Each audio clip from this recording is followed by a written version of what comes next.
Так, господа, это у нас подвеска. Это левая тяга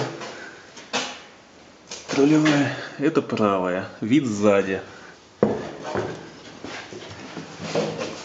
Рейка. Смотрим. Вверх-вниз не гуляет.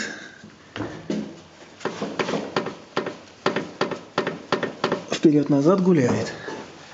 Так, правая тяга. Вверх-вниз не гуляет. Вперед-назад не сильно. Все правильно, да, все здесь. Давай колесиком еще пошевелим. Шатаем колесо. Тоже слышится ярко выраженный стук.